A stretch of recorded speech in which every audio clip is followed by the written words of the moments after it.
একদিন সন্ধ্যাবেলা রাজু এবং রিঙ্কি দুই ভাই বোন টিউশন পড়ানোর পর বাড়ির দিকে যেতে শুরু করে। এমন সময় রাস্তার ধারে তারা একটা জায়গাতে অনেক লোকজনকে ভিড় করে দাঁড়িয়ে থাকতে দেখে। যা দেখে দুই ভাই বোন তখনই সেখানে এগিয়ে যায়। আর সেখানে যাওয়ার পর তারা বড় বড় টেবিলের উপর প্রায় 30-40 রকমের খাবার দেখতে পায়। আর যা দেখে রাজু এবং রিঙ্কি দুজনেরই খুবই লোভ হয়। রাজু, ওই দেখ, মনে হচ্ছে সবাইকে ফ্রিতে খাবার দেওয়া হচ্ছে।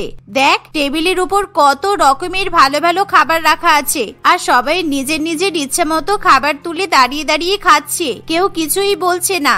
তাই তো দিদি, আর ওখানেও দেখ ছোট ছোট বাচ্চারাও আছে, আর ওরাও তো বড় বড় অনেক কিছু খাবার নিয়ে দাঁড়িয়ে দাঁড়িয়ে খাচ্ছে। চল আমরাও তাহলে খাবার নিয়ে খাওয়া শুরু করে দিই। সবাই খাচ্ছে তো, কেউ কিছু বলছে না, যখন আমরা খেলেও কেউ কিছু বলবে না। আসলে সেখানে এক বড়লোক পরিবারে বার্থডে পার্টির আয়োজন করা হয়। আর সেই পার্টিতে বুফে সিস্টেমে খাওয়া দাওয়ার ব্যবস্থাপনা করা হয়। আর যেখানে বিভিন্ন বড়লোক পরিবারের গণ্যমান্য ধনী ব্যক্তিরা উপস্থিত থাকে।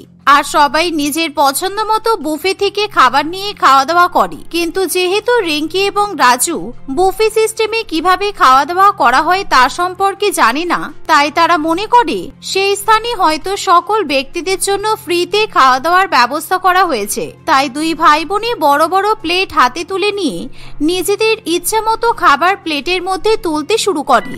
ভাই, এখানে অনেক রকমের খাবার আছে, আমরা তো এই খাবারের নামও জানি না। এই দেখ, এখানে মাংসেরই তো প্রায় 10 রকমের আইটেম আছে। ভেজ খাবার আছে, নন ভেজ খাবার আছে। আমরা তো আগে কখনো এত খাবার একসঙ্গে খাইনি। চল আজকে আমরা মজা করে খাবো। কিন্তু দিদি, এখানে তো সবাই দাঁড়িয়ে দাঁড়িয়ে খাবার খাচ্ছে, আর আমরা তো বাড়িতে বসে বসে খাবার খাই, তাই দাঁড়িয়ে দাঁড়িয়ে খাবার খেতে আমাদের খুব অসুবিধা হবে। চল আমরা বরং ওইদিকে গিয়ে দুজনে বসে বসে খাবার খাই। এই বলে রাজু এবং রিঙ্কি দুজনে একটা সাইডে যায় আর তারা মাটিতে খাবার খেতে বসে পড়ে। আর যখন তারা দুই ভাই বোনে খাবার খেতে যাবে এমন সময় সেখানে পিন্টু চলে আসে। আর পিন্টু যখন রাজু এবং রিঙ্কিকে দেখতে পায় তখন সে ভীষণই অবাক হয়, কারণ পিন্টু, রাজু এবং রিঙ্কি তারা সবাই একই স্কুলে ক্লাস 8-এর ছাত্রছাত্রী ছিল।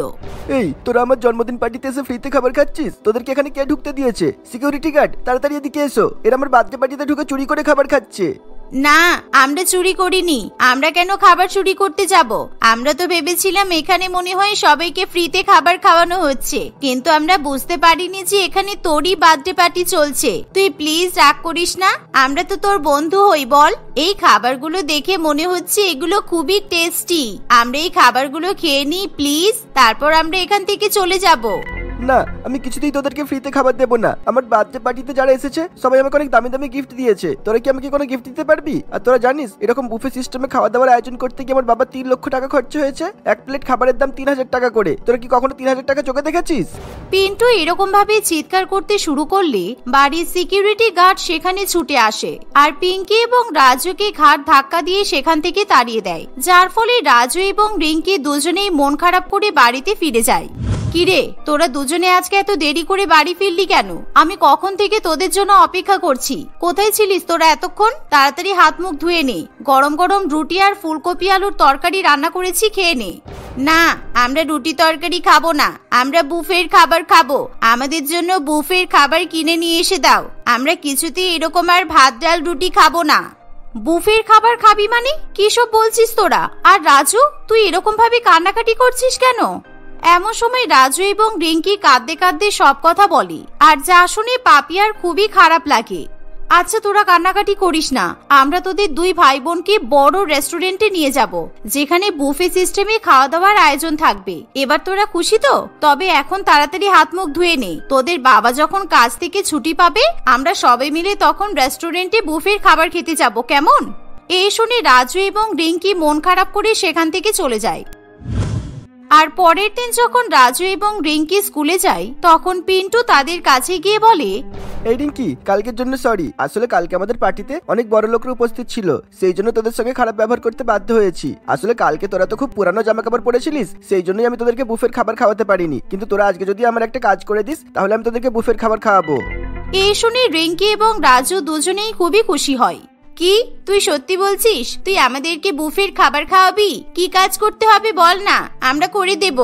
আসলে কালকে তো আমাদের 7 রকম সাবজেক্টের প্রজেক্টের সাবমিশন আছে, আর জন্মদিনের পার্টির জন্য আমি একটাও প্রজেক্ট করতে পারিনি। তাই তোরা 2 ভাই বোনে যদি কালকের মধ্যে আমার 7টা প্রজেক্ট কমপ্লিট করে দিস, তাহলে আমি তোদেরকে আমাদের বাড়ি থেকে বুফের খাবার নিয়ে এসে খাওয়াবো। যেরকম আমার জন্মদিনে দেখেছিস তো 30 রকমের খাবার ছিল, আমি তোদের তার চেয়েও বেশি খাবার খাওয়াবো। এই শুনে রিঙ্কি এবং রাজু দুজনে খুবই খুশি হয়। ঠিক আছে রাজু, তুই চিন্তা করিস না, আজকে আমরা 2 ভাই বোনে তোর সব প্রজেক্ট কমপ্লিট করে দেব। কালকে আমরা স্কুলে তোর সব প্রজেক্ট গুলো সাবমিট করব, কিন্তু কালকেই কিন্তু আমাদেরকে বুফের খাবার খাওয়াতে হবে। আর একটু বেশি করে খাবার আনবি, তাহলে আমরা বাড়িতে আমাদের বাবা মা ঠাম্মির জন্যও নিয়ে যেতে পারবো, কারণ আমাদের পরিবারও কিন্তু আগে কখনো এরকম বুফের খাবার খায়নি। এই শুনে রিঙ্কি এবং রাজু সেদিন স্কুল ছুটির পর বাড়িতে ফিরে যায়। আর বাড়িতে গিয়ে তারা দুজনে মিলে পিন্টুর প্রজেক্টের কাজ করতে শুরু করে। আর এখন যেহেতু তারা ক্লাস 8-এ পড়ে, তাই তাদের স্কুল থেকে প্রজেক্টের অনেক বেশি পরিমাণে কাজ দেওয়া হয়। তাই কেবলমাত্র কয়েক ঘন্টার মধ্যেই 7টা প্রজেক্ট কমপ্লিট করা মোটেই তাদের পক্ষে সম্ভবপর ছিল না। ভাই, রাত 10টা তো বেজে গেছে, আর সবে মাত্র আমরা একটা প্রজেক্ট কমপ্লিট করতে পেরেছি। আজকে কিন্তু আমাদের দুজনকে সারা রাত জেগে প্রজেক্ট কমপ্লিট করতে হবে, তারপরেই আমরা বুফের খাবার খেতে পারবো। আমি জানি মা মিথ্যা কথা বলেছে যে মা আমাদেরকে বুফের খাবার খাওয়াবে, কারণ বাবার কাছে অত টাকা থাকে না যে বাবা আমাদেরকে বড় রেস্টুরেন্টে খাবার খাওয়াতে নিয়ে যেতে পারবে। এমন সময় সেখানে তাদের মা পাপিয়া চলে আসে। কি ব্যাপার, আজকে তোরা দুজনে মিলে এত পড়াশোনা করছিস?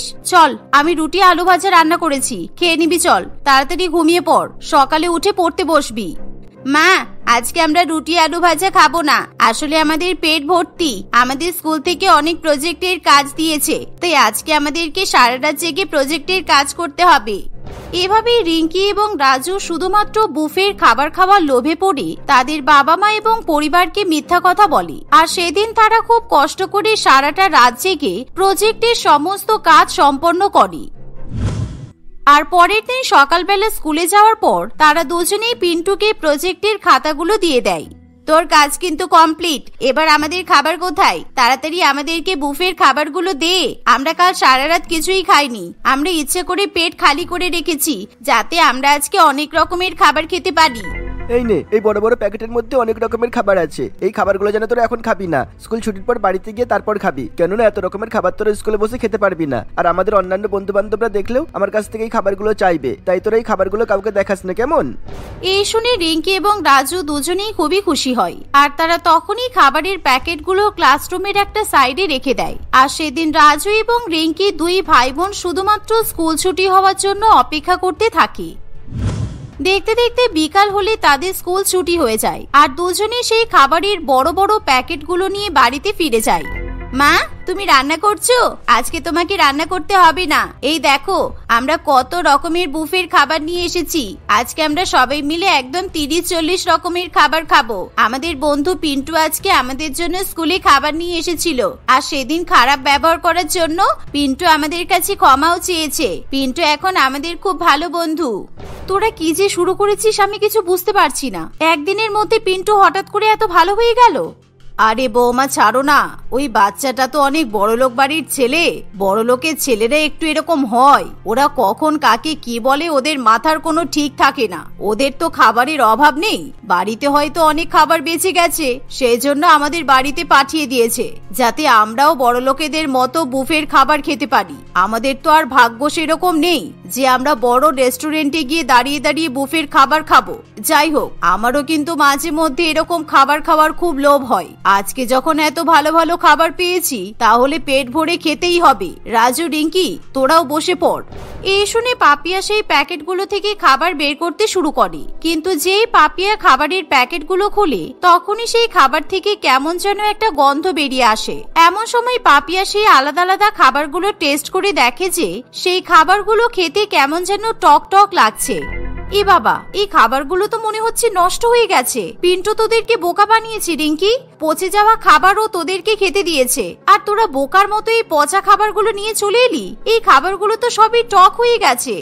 মা, এই খাবারগুলো খেতে মনে হচ্ছে এরকমই হয়। তুমি কি কিছু জানো? তুমি তো আগে কখনো বড় লোকেদের মতো বুফেতে খাবার খাওনি। এই খাবারগুলো টক খেতে হলেও খাবারগুলোর টেস্ট কিন্তু দারুণ। আমাদের তো এই খাবারগুলো খুব ভালো লাগছে, আর আমরা এই খাবারগুলো আজকে খাবোই। ঠাম্মি, মা কিছুই জানে না, বুফের খাবার এরকমই টক টক খেতে হয়।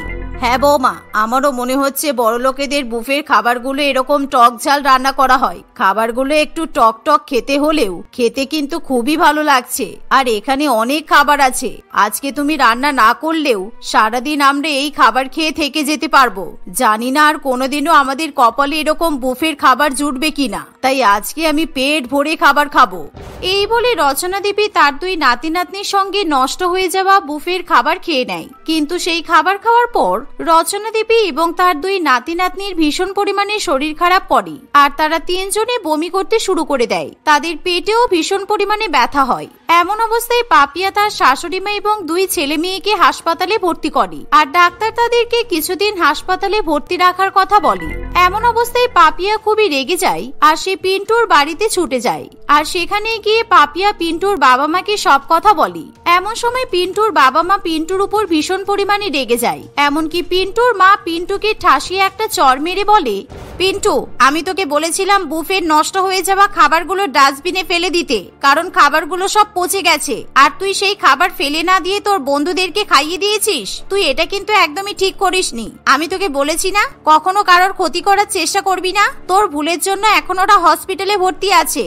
দিদি, তুমি কিছু মনে করো না, আমার ছেলেকে দয়া করে ক্ষমা করে দাও। আর তুমি চিন্তা করো না, আমি তোমার শাশুড়ি আর ছেলে মেয়েকে সুস্থ করে তুলবো। এই বলে প্রিয়াঙ্কা তখনই হসপিটালে যায় আর রচনা দেবী এবং তার দুই নাতি নাতনির সমস্ত চিকিৎসার খরচ সে বহন করে।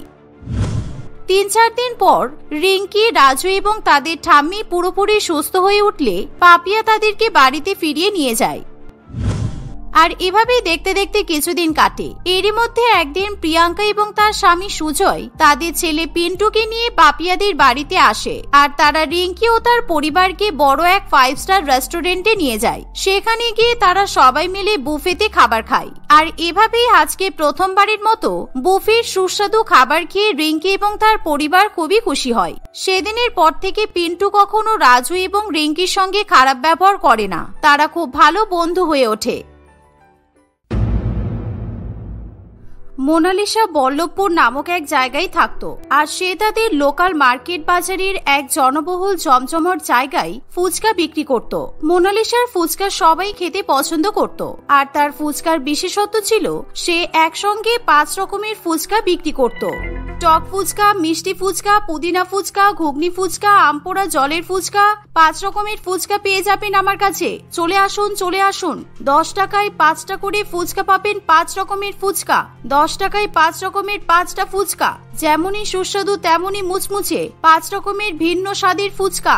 মোনালিসার ডাক শুনে সেই বাজারের সমস্ত লোকজন একে একে মোনালিসার ফুচকা ঠেলাগাড়ির সামনে গিয়ে ভিড় করে আর সবাই তার কাছ থেকে নিজের নিজের পছন্দ মতো ফুচকা খেতে শুরু করে। আবার কেউ কেউ একসঙ্গে 5 রকমের ফুচকাও খায়। এভাবেই মোনালিসা প্রত্যেকদিন 5 রকমের ফুচকা বিক্রি করে অনেক টাকা ইনকাম করে থাকে। আর মোনালিসার জীবনে এরকম উন্নতি দেখে দোকানদার মদন বাবু প্রচন্ড পরিমাণে হিংসায় জ্বলে পুড়ে ওঠে। মদন ছিল একজন মুদিখানার দোকানদার আর মদনের দোকানের সামনেই মোনালিসা ফুচকা ঠেলাগাড়ি নিয়ে বসতো। আর বিকালের পর থেকে রাত্রিবেলা পর্যন্ত মদন মোনালিসার ফুচকার দোকানে ভিড় জমে থাকতে দেখতো। এই যে 5 রকমের ফুচকাওয়ালি, তোমার সঙ্গে আমার একটা কথা ছিল। আসলে প্রত্যেকদিন থেকে তোমার দোকানে অনেক ভিড় হয়। আমাদের এলাকায় এর আগে আমি কখনো কাউকে 5 রকমের ফুচকা বিক্রি করতে দেখিও নি। তাই যাই হোক, যেটা বলতে চেয়েছিলাম, তোমার দোকানে তো অনেক কাস্টমার হয়, সেই হিসেবে তোমাকে তো প্রত্যেকদিন অনেক অনেক ফুচকা তৈরি করতে হয়, তাই না?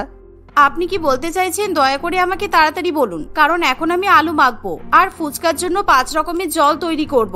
আমার কাজের সময় আমাকে কেউ বিরক্ত করলে আমার একদমই ভালো লাগে না। একটু পরেই কাস্টমার চলে আসবে, তখন কিন্তু আপনি এখানে 1 সেকেন্ডও দাঁড়িয়ে আমার সঙ্গে কথা বলতে পারবেন না। বাবা, তোমার তো দেখছি ভালোই দিমাগ আছে। 2 দিন হলো না 5 রকমের ফুচকা বিক্রি করতে শুরু করেছো, এখন থেকেই বুঝি হাতির 5 পা দেখে ফেলেছো, তাই না? আমি বলছিলাম তুমি তোমার ফুচকা তৈরি করার জন্য প্রয়োজনীয় আটা, ময়দা, সুজি, বিভিন্ন রকম মশলাপাতি আমার মুদিখানার দোকান থেকেই তো কিনতে পারো। তাহলে তোমার ব্যবসার সাথে সাথে আমার ব্যবসারও তো একটু লাভ হবে, কারণ তুমি তো দেখতেই পাও আমার দোকানে সেরকম কাস্টমার আসে না। ক্ষমা করবেন, আমি আপনার দোকানের দীর্ঘদিনের পুরানো পোকাওয়ালা ময়দা, আটা কিংবা সুজি কিনে সেগুলো দিয়ে ফুচকা বানিয়ে আমার কাস্টমারকে খাওয়াতে পারবো না। এমনিও আমি শুনেছি আপনি লোকজনকে ডেট এক্সপায়ার হয়ে যাওয়া মশলাপাতি বিক্রি করেন। শুধু তাই নয়, আপনার দোকানের সব জিনিসের দাম অতিরিক্ত বেশি। তাই শুধু শুধু আপনার দোকান থেকে বেশি দাম দিয়ে খারাপ জিনিসপত্র কিনে তা দিয়ে ফুচকা বানিয়ে আমি লোকজনকে খাইয়ে কারোর ক্ষতি অন্তত করতে পারবো না। মোনালিসার মুখে একেবারে সত্য কথা শুনি মদনবাবু প্রচন্ড পরিমাণে রেগে যায়।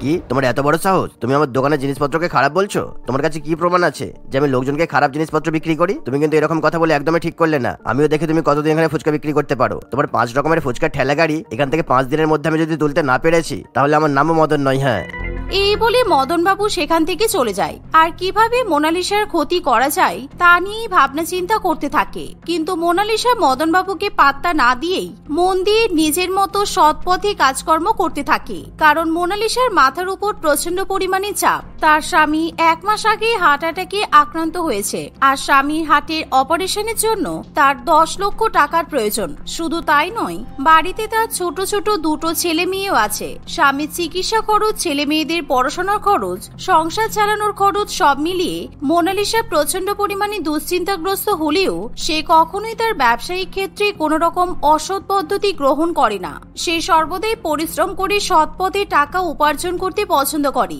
কিন্তু এখন মোনালিসার উন্নতির পথে কাটা হয়ে দাঁড়ায় মদনবাবু। এই যে ফুচকাওয়ালি, তোমার দোকানের কাস্টমারদের বলো আমার দোকানের সামনে কেউ যেন বাইক কিংবা সাইকেল না রাখে। এই যে আমার দোকানের সামনে যার বাইক কিংবা সাইকেল আছে তাড়াতাড়ি করে সরিয়ে নাও, আমার দোকানের সামনেটা ফাঁকা করো। দাদা, আপনি দয়া করে উত্তেজিত হবেন না। আপনি একটু 5 মিনিট অপেক্ষা করুন। এখনই আমার কাস্টমারদের ফুচকা খাওয়া হয়ে যাবে। তারপর যে যার মতো সাইকেল, স্কুটি, বাইক নিয়ে এখান থেকে চলে যাবে। এনারা তো আর সারাদিন আপনার দোকানের সামনে বাইক কিংবা স্কুটি রেখে দাঁড়িয়ে থাকবেন না। কেন, আমার দোকানটাকে দেখে কি মনে হয় এটা কি কোনো পার্কিং এরিয়া যে তোমার দোকানের কাস্টমাররা আমার দোকানের সামনে বাইক স্কুটি রাখবে? আর তাছাড়া আমি কেন 5-10 মিনিট অপেক্ষা করতে যাব? লোকজন তোমার দোকানে 5 রকমের ফুচকা খেতে আসছে, এতে করে তোমার হাজার হাজার টাকা লাভ হচ্ছে। আমার তো এতে কোনো লাভই হচ্ছে না যে আমি তোমার কাস্টমারদের কথা চিন্তা করতে যাব। দেখুন দাদা, দয়া করে এরকম ভাবে কাস্টমারদের সামনে ঝামেলা করবেন না। সবাই ফুচকা খাওয়ার জন্য হাতে প্লেট নিয়ে দাঁড়িয়ে আছে। আপনি দয়া করে এনাদেরকে ফুচকা খেতে দিন। আমার কাছে অনেক দূর দূর থেকে মানুষ ফুচকা খেতে এসেছে। ঠিক আছে, আমার কথা শুনবে না তাই তো? আমি এখনই আমার দোকানের সামনে যে কটা বাইক স্কুটি সাইকেল রাখা আছে সব কটা ধাক্কা মেরে ফেলে দেবো। আর তারপর তোমার কাস্টমারদের বাইকের কোনো ক্ষতি হলে আমার কিছু করার নেই বলে দিলাম। মদনবাবুর কথা শুনে মোনালিসার দোকানে উপস্থিত কাস্টমাররা প্রচন্ড পরিমাণে রেগে যায়। আরে দাঁড়ান, আমাদের বাইক স্কুটি এখান থেকে নিয়ে চলে যাচ্ছি। শুধু ফুচকা খেতে এসে আমার বাইকের ক্ষতি করার কোনো ইচ্ছে নেই। আমার তো এখন মনে হচ্ছে কেন ফুচকা খেতে আসাটাই ভুল হয়েছে। এই বলে মোনালিসার ঠেলাগাড়ির সামনে দাঁড়িয়ে থাকা কাস্টমার সবাই একে একে ফুচকা খাওয়া বন্ধ করে দিয়ে যে যার মতো সাইকেল, বাইক, স্কুটি নিয়ে সেখান থেকে চলে যায়। এমনকি অনেকেই সেদিন মোনালিসাকে ফুচকার বদলে কোনো টাকা না দিয়েই চলে যায়, যার ফলে মোনালিসার কিছু করারও থাকে না। এটা কিন্তু আপনি একদমই ঠিক করলেন না। আপনি তো ভালো মতো আমাকে কথাগুলো বলতে পারতেন, কিংবা কাস্টমারগুলোকে বাইক স্কুটি সরিয়ে রাখার জন্য একটু সময় দিতে পারতেন। আপনার জন্য আজকে আমার এতগুলো কাস্টমার ফুচকা না খেয়ে চলে গেল। ওরা আর দ্বিতীয়বার আমার দোকানে আসবে না। আর আপনি যেভাবে দোকানের সামনে ঝামেলা করলেন, অনেক কাস্টমার দূর থেকে দেখেই তো পালিয়ে গেছে। আমি কি করবো বলো? তোমার যেরকম কাস্টমারদের নিয়ে এত চিন্তা, সেরকম আমারও আমার দোকানের খরিদ্দারকে নিয়ে ভীষণ চিন্তা। তুমি যদি আমার দোকানের সামনে বাইক স্কুটি রেখে আমার দোকানের বাইরেটা একেবারে ব্লক করে দাও, তাহলে আমার দোকানের খরিদ্দার আসবে কিভাবে? তোমার ব্যবসার কথা চিন্তা করতে গেলে তো হবে না, আমাকে আমার ব্যবসার দিকটাও তো দেখতে হবে।